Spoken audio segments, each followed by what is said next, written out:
That's a good word for Web3 because a lot of people jump ship on Web3. You still see the long term with it, the potential in Web3. I mean, I've always seen the long term, and the rabbit hole is deep with Web3. But patience and development is like the key. It's just that I had to form the roadmap of patience to understand how fast it changes. All right, guys. Stevie Williams here. What's poppin'? Got a lot going on. Can't wait to dive into it. Yeah. Got a Web3 project. Got your apparel brand. Yes. What's been the main thing these days? For real, the main thing has been patience. Yeah, patience. We're getting deep off the start here. Because it's deep. Yeah. The rabbit hole is deep with Web3. But patience and development is like the key. So I used to be really impulsive, but I've learned to work on my patience. Okay. That's what I would say, yeah. That's a good word for Web3 because a lot of people jump ship on Web3. Yeah, that's why patience is a virtue. Yeah, it's But crazy. you still see the long term with it, the potential in Web3. Yeah, I mean, I've always seen the long term in it. It's just that I had to form the roadmap of patience to understand how fast it changes, and then also my direction has to stay straight as it changes. So, you just gotta just stay patient. That's my thing. Yeah, because there's a lot of people that were hyping it up on Twitter and stuff for during that bull What run. NFTs? Web3, NFTs, Web3. yeah. No, it's a real thing. It's how you use it, right? For your purpose, I would say. Right. And if you don't have a purpose, then it could be a little difficult for it to help you with the purpose. Absolutely. So when I realized how beneficial it was for me and what I wanted to do for the long run, for like what I like to do creatively, I was like, damn, it works. So yeah, patience. Yeah, so talking about Scapes, what was the vision there for that project? That's a part of the vision. So the vision for Scapes is to re-identify myself in the Web3 space, but not jump so far away from who I am and what I created and what I've done. So it's kind of like a play off of everything that I know creatively without like confusing people that is like Stevie Williams, right? Because that's a whole situation in itself. So I was able to recreate an image out of something that I liked when I was a kid, which was urban anime, and make it, I mean, not urban anime, but Japanimation back in the day. Yeah. I'm older. Like Dragon Ball? No, bro. I'm older, bro. I'm saying like Ghost in the Shell or Akira. I haven't heard of those. Yeah, Fist of the North Star, things like that, where, I've seen what we used to like develop into a Dragon Ball Z, into everything else, right? So skateboarding, the backdrop, the lifestyle, the community, which you have to build in Web3, it all made sense to say, okay, well, damn, I want to create a new situation, a new vibe, right? And Scapes represents skateboarding, and apes represents I would say the identity of the Web3 culture. Everybody uses apes and stuff like that, right? Yeah. So Scapes, skate apes, it makes sense. So delivering phygital stuff was the key to making everything make sense for me, because with the NFC chip or the tag, you're able to make really cool phygital products that represents the Web3 space, but it's on in real life physical products. Right. So what is phygital? Phygital is a new term, right? And that term describes phygital products with digital assets, meaning in real life, real physical stuff that have the NFC tag attached to it, which means near field communication. Got it. Tap technology and things like that. So giving the consumer experience when they purchase the brand hasn't been done by a lot of people, right? So, and everybody have their own style of doing it. NFC tags isn't like one person's thing. It's a thing, right? People can develop it and all of that. So it all depends about what you do with it, right? So I was able to narrow it down into like what I wanted to do and how I wanted to do it, and then developing it and then bringing it to life. So that's what I'm saying. It's a patience Yeah, it's a game. process. No, Yeah, it's crazy, but it's dope. It's fun. It's fun. I feel that though, because It's I visited Gary Vee's office and he had a whole team just for V friends, like in the office. I can only imagine what he has. Yeah. So, yeah. It's a long game, yeah. It's I a know long a lot game. of people left the space and they're worried because like Bored Apes are down a lot, but we'll see what happens. Yeah, I would look at those as buyers, not creators. So if the buyers think that the market is down because they didn't make a certain amount of money or they flip, like whatever the case may be, whatever they was into, can't knock it, right? But if you're a creator and you believe in your project, then there's always going to be obstacles and non-believers. So can you get past that to succeed, right? So I feel that. that's kind of like what I'm on. Yeah. Yeah. You still watching any animes right now? No, bro, I'm so busy. I don't even have time to watch TV. Like, I swear, as soon as I get home, I'm like cleaning, like walking my dog, feeding him, sitting down, studying a little bit more. Yeah. I may try to catch basketball, but as soon as I cut it on, like I'm out. Dang, you're grinding, man. Yeah, I'm out. Yeah, I'm going to sleep. Who you got winning this? There's 4 teams left. I'm gonna go with Anthony Edwards. Ooh, Yeah. and they're down 0-1 right now, so that's a bold pick because they just lost at home. Yeah. I mean, to be honest with you, I don't really care, to be honest with you. But I like to see the change of guard in things. Yeah. And I think that Anthony Edwards represents, and the Indiana Pacers represent a new style of fast-paced basketball that's arriving. And I think that's going to put a lot of pressure on the OGs and then the young OGs too, because the fast-paced rhythm. So that's what I like to watch. You know, I could see things that. like that. So and plus that's my son's favorite player, so I'm rooting for my son. Yeah, He's got a good taste in players. He man. does. He I'm could not have even picked gonna someone lie. else. My son picked them all. What do you mean? Like he picked that the Warriors were going to have a run, like when he was young, as far as like when they was like battling the Clippers. Wow. And then he predicted Steph Curry being MVP. Dude. Yeah, Your right? son's a savant. But my son is also a basketball player, so shout out to my son. Yeah, I got to see him hoop, man. And his school, Bishop Alamany, won state champ this year. Damn. So he nice. Yeah, he's nice. His team is nice. They're nice together. Okay. And then he predicted Anthony Edwards. That's crazy. So I got to give him his props. Edwards was a hard pick to predict. I only know him from the movie, the Adam Sandler movie, right? But I didn't know he could ball like that.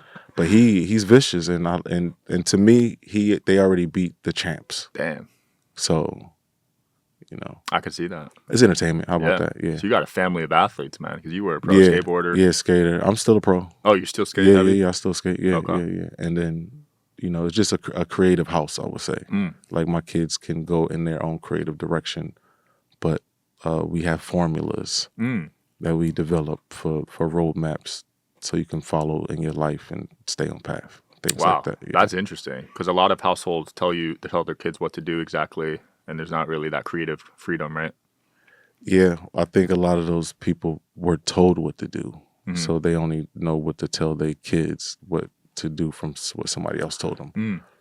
My mom she allowed me to be a free-spirited kid, and I learned, like on the road, I learned a lot. And the things that I learned, I was able to kind of redirect my family with the help and support of them learning the learning curves and creating a roadmap for us to follow to be successful, and then portraying that and them seeing that and me working hard for that every day to stay solid on my path, path of greatness, path of righteousness, and the path of success. So. Yeah, that's interesting, because when you were pursuing skateboarding, the market wasn't huge at the time, right? Or was it? No. It's always been a market, and the goal for any skater that wants to pursue his dream is to turn pro, right? But I seen something different. I seen like more when I moved to Los Angeles. I seen that I could become more, and the roads kind of just opened up and appeared, and I went for it. So, you know, I'm blessed, definitely grateful for being in this position, and yeah, yo, it's just success. You had the vision, but you also executed it. I think that's Yeah, key. yeah. I always wanted to be like what I am now. Wow. Like my kids ask me that. My daughter, some other kids ask me like, did I ever see myself being who I am now? And yeah, that's what I worked hard for. That's what I saw when I was a kid. I wanted this. So now that I have it, what do I do with it? And that's the phase in my life where, you know, giving back, giving out positive, more like accurate information on how to do things, and just staying within the system of development so you can have some time for yourself to become who you want to be, and things like that. I don't know. It gets deep. Yeah, no, But it's real. all life stuff. Yeah. You know what I mean? When you reach that Challenging yourself. pinnacle, Yeah. and you never get there again, it's tough sometimes, right? Yeah, I've lost it. And I feel as though I'm like getting it back. And how I got it back is different from how I had it before. So I'm more grateful for it now than I was when I was a little bit younger. Yeah, that's deep. Because when you're young, you get wrapped up in it, right? Well, yeah, my cousin Sewell, shout out to him. We got this joke about the dip, right? So you could be successful, rich. You can come up, right, and then within that success and within that come up, you definitely high, and everything feels like it's going to last forever, and everybody hears that story. You know what I mean? Yeah, yeah. But then that dip comes, and that dip is a super low test of who you truly are and if it was meant for you. Because every great has had a dip where they had to overcome the obstacles after success, right, to become greater than they were before the dip. And then I think that's when you get the GOAT status, because people have to see their hero fail and how strong their hero pursues to come back. Absolutely. And usually they can come back, but if you don't come back from the dip, then that's where you at. Yeah, two people came to mind when you're talking. So Michael Jordan came to mind for sure. And then on the other end, Antonio Brown, because he just went bankrupt yesterday. I wouldn't say that's the dip for Antonio Brown, but I would say Michael Jordan, yeah. Yeah? You don't think that's a dip, though? No. What is that? I don't know what that is for him. But what they telling us, it's financial issues. But, I mean, who doesn't have financial issues? The average person can have that. Like, nothing to take away from Antonio Brown or anything, but I'm saying more like, I say look at Michael Jordan. Yeah. He created his own dip when he went to baseball, right? He was ridiculed. He was tested. He was humiliated, and he stayed true, right? He invested into the baseball team. He brought light to it. He learned from it. He took a break from the pressure or whatever else was going on, but he took it all in. The media ate him up, you know, things like that. Like, he hit maybe one home run. You feel me? Yeah. But that Michael Jordan one home run in a minor league was so monumental, probably for him in his life, that his dip, where he came back to basketball, he overachieved after that humiliation, embarrassment, and people seeing their hero in a lower light. Yeah. Right? And then he was able to achieve. Things like that. You know, Absolutely. I can't really identify everybody's dip, but if you know what I know, you know that dip is real. Yeah. And they happen. Can you bounce back from the dip? Right. And they happen more than people think, you know. People it does naturally. It has to happen. That's life. So like when I'm like, all right, damn, did he hit the dip yet? You know, it's like, did he or did she or did the situation hit the dip? Because now you can see, okay, now they dealing with really true adversity in the eye of the public, scrutiny and all of that type of stuff. And then do they come back from that? How do they come back from that? Right. And then that was the testament of their goatness, right? Because they don't make monuments and statues out of the weak. So at the end of the day, like, are you tried and true in the eye of the public to be as strong as they think you are? Absolutely. And it goes for I any mean, industry. people's expectations is very, very hard. Oh, yeah. You know what I'm saying? Especially these days with social media. Oh my God. You're getting criticized every like, game. Like just everything. Yeah. Person, every game, decision whatever. you make. Yeah, choices, you know, stuff like that. So that's why it gets deep. It gets deep. No, for real. But it applies to any industry too. Look at any successful entrepreneur, any business owner. Anybody that you look at that has major success, you can actually ask them about their dip, and they should be able to explain to you, like, humbly, it's a thing. Can you bounce back? Yeah. Right? Yeah. And I'm only 27, but I've definitely had a few big ones already. Few dips? Yeah. Yeah, they come. So imagine being prepared for the dip. Yeah. Right? Which you can't be, but during that roadmap and like your guided direction of where you should be going in life, you can expect potholes. You can expect just obstacles to be in your way and and setbacks. Yeah. Right? And how to avoid those and don't put yourself into possible pushbacks. And, you know. Did you experience a big one when you were skateboarding? Which one? Like pushbacks dip? Or dip? Yeah. Yeah. I have. Yes, for sure. I have for sure. Yeah, you really made a name for yourself in that industry. So I assume you went through some big dips and setbacks and stuff. Yeah, I've had some public failures. I've had some public humiliating situations. I've had financial situations. You know, it's just, it is what it is. Yeah. But I am blessed to still be around, though. Yeah, I will say not a lot of people are still around. Your longevity is impressive. You know what I mean? Pretty crazy, huh? Yeah. I mean, look, 20 years ago, like, you could probably name maybe 5 guys still around. Yeah, probably. Yeah. Probably more. Maybe more. What do you mean, like, as a level of, like, skating? Or like, have just, maintained their level of notoriety. yeah, like reputation, all that type of stuff. Yeah. Yeah, there's not many. Yeah. I'm a pretty serious, funny acting person. But I learned, like, when it's time to turn it on, bring it. Yeah. And then when it's time to shut it off, like, shut it off. Yeah. You know when to cause a scene? Well, I have different sets of friends. Oh, okay. You know, so these sets of friends do this, these sets of friends do that, these sets of friends do this, and then I have my family. Interesting. So with my friends, I could definitely be me. Like, I don't have to be anything that I don't want to be.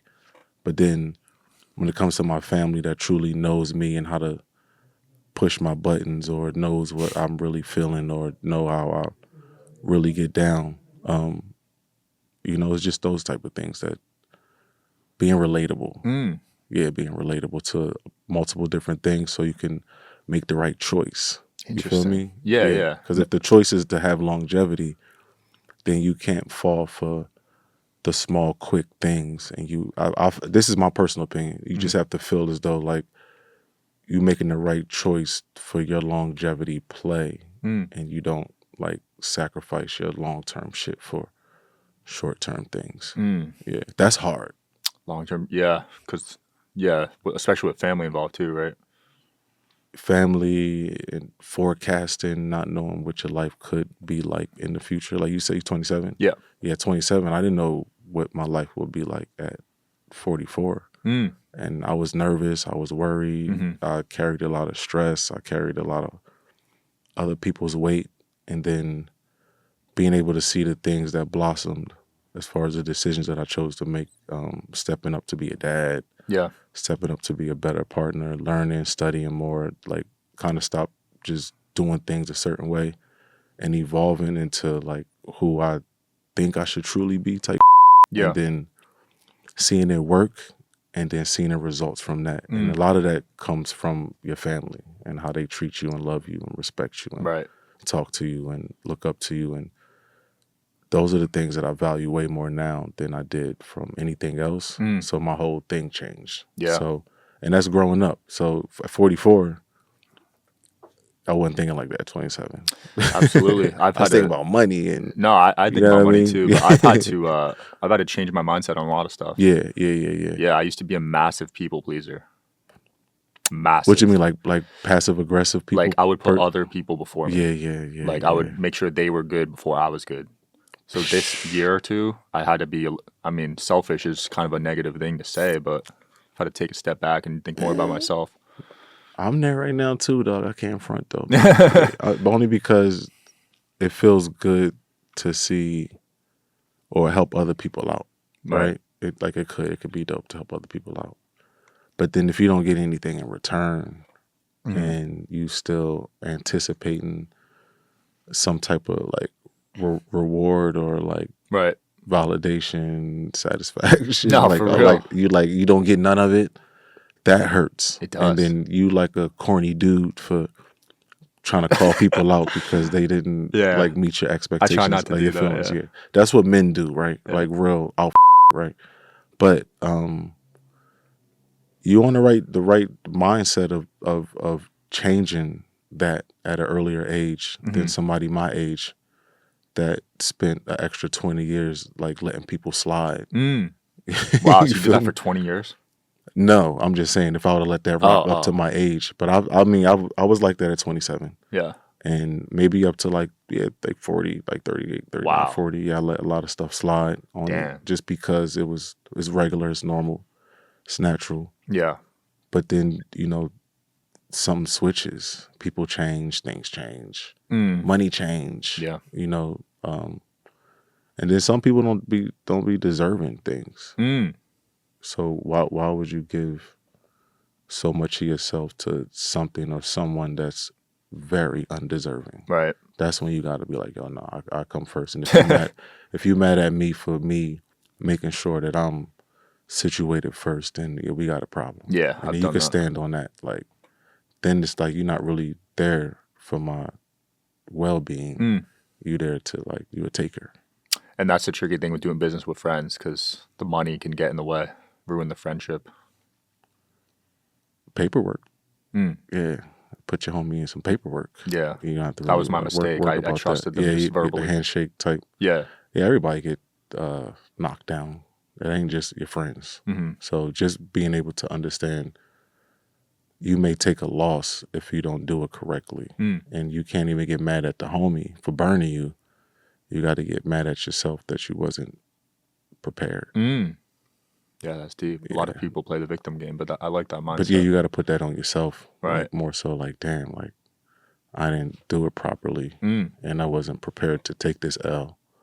So now I got to really take this L. Yeah. But an L ain't really a L. It's a learning lesson, right? So you learn. So if they did it, you let that slide again, then yeah, you retarded. You know what I'm saying? Like you can't because you know better now. Yeah. And then it's like, all right, well, I feel sorry for the next Absolutely. because I'm not going to let it slide, and then that'll just be your MO. And I had to learn that too. And it's not easy because you might be like a good-hearted dude that want to see people win, which is great.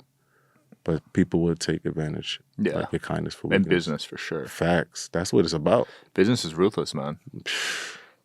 Yeah, you want to swim with the sharks. You can't be food. Yeah. It's interesting. I mean, I want other podcasts to succeed, but there's definitely can feel some negative energy sometimes, you know. Oh, well, having a podcast? Oh, like podcast haters? Just like Damn. certain people in the comments, you know, hating on me or the guest or whatever it is, but that's social media in general, I feel like. Hey, well, they have to hate. Like they have to. Everybody's not going to agree with. They have to hate, bro. Don't let that to you. Yeah. Yeah, because if they wasn't hating, they wasn't watching. So if they wasn't watching, if the haters ain't watching, then you ain't gonna really have too many like viewers. So you have to. It may sting to hear people talk about you, but oh well. Yeah, it comes with the views, I guess. That's a good way of looking at it. You wouldn't be up here if they wouldn't be looking at you if you wasn't grabbing their attention. Right. 100%. So you need both, and it's good marketing too. You know, it's good marketing when haters talk about you to other people because they already know that they haters. You know what I mean? Yeah. But now that hater had introduced you to somebody new, and whether that person gonna be the second hater, well, at least you have two haters. Mm. You know what I mean? You love it. didn't have two haters before. You had Yeah, one yeah. hater. You feel what I'm saying? No, for sure. And that hater will turn into a fan if you just stay on your path, because eventually, like, if your is authentic and you speaking on some cool stuff that like attracts their interest, then you could convert a hater over into a fan. I could see that, yeah. You have to. Kanye has done it a few times. Kanye? He used to have a lot of Yeah, haters. he has some crazy formulas. Like, I don't even know what his formula is, because he's an entertainer, so he get a chance to like play with the algorithms in ways where. But I think it all starts with the mind of knowing that you may disrupt some stuff, right? And then it's a lot of backlash is going to come from you being so disruptive. But if you don't like care about what people saying because you created that wave, then it doesn't really affect you. Right. Thick skin. Nah, it's just like, why would you even care about anything that these people talking about if you created it? Like, why would you care? Because you created it. Right. So let them talk about it. Did that make sense? No, it does. Yeah. I think feedback from the right people is important, but in general on social media, it's a lot of noise. You need feedback from the haters. You think so? Yeah, I think so. That's what I think. Okay. Because the haters are telling you everything that you don't want to hear. So even though you may not like it, they still telling you something. Right. So if you're like, I don't want to hear what he's talking about, it's like, maybe you should. Maybe you should listen to some bad about yourself. I feel that, though. There's some truth in the hate sometimes. It's more truth in the hate than it is in truth. That's deep. If you think about it, because the hater is going to hate, and he's going to tell you everything that you know. Because I think that's what it is, though. Sometimes, like, where you like so insecure or so much of a perfectionist on your own stuff, and then somebody calls out an imperfection, and you like, it makes you feel some type of way. Because only you know that imperfection is there. Everybody else may not know it's there. But if that one hater calls it out, right, and that hater was right, and it's like, who did it affect, him or you? Right? Yeah. You feel me on that? No, I do. Yeah. So you need them for like research and development, I would say. And I'm giving out a little advice right now, because if you really listen to what your haters say, you could find out what you really need to do to improve. So don't let that get to you. Look at it like just resourceful information. Yeah. Take your feelings out of it. Yeah, that's great advice. Yeah, take your feelings out of it. I love that. I would say that. No, I feel that. I'll start reading the comments and taking them Yeah. serious. You don't gotta respond. It reminds me of like Silent J. Who's that? Jay and Silent Bob.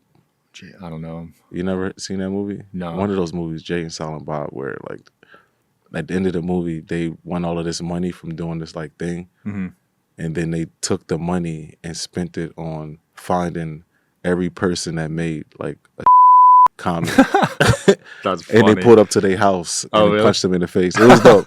I never understood that like movie part until social media like was just took off. Yeah. Because that's what people want to do. You want to find that hater and pull up and like do something to them, right? Yeah, yeah. But if you really look at what the hater is saying and take the hate and the emotion out of it and look at it as like development for improvement, then you actually got like free tools.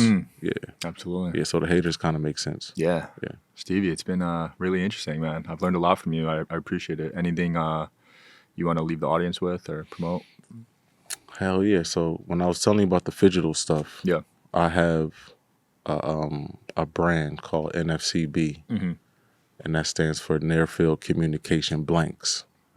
And I have blank products that have the NFC tag attached to them. So I make clothes with the NFC tag, skateboards with the NFC tag inside the deck, NFC stickers, and then also grip tape. So I started developing products with the NFC tag, Yeah. and then also developing the software as well with one of my partners called Eternal. And we've created so much cool stuff that when that comes out, I just want people to be aware of this new term, and then also my brand that's going to be pushing the wave in the narrative for this. I'm not the only brand, but you know, while I'm on stage, I'm gonna plug my NFCB. Yeah. And then when people see it, they understand that when you get my products, it comes with media, meaning like music, videos, photos, social feeds, and hyperlinks, and then more features as the company grows. But this feature will allow a lot of brands to create an experience for their customers just by tapping a phone to the apparel or the product, Yeah. and without downloading the app. Love it. Yeah. We'll link it below, man. That's awesome. Yeah, so you know, thanks for letting me shill my stuff on this stage. No, you're good, bro. I feel me? appreciate you. Because Scapes is going to be powered by all of this, and every brand that you see me working with personally, and then possibly DGK in the near future, will be using this tap technology. So Yeah, we'll link it below. We'll also link Scapes, and check it out, guys, if you're interested in that stuff. And see you next time, man. Thanks for coming on. Hell yeah. Yeah. Peace.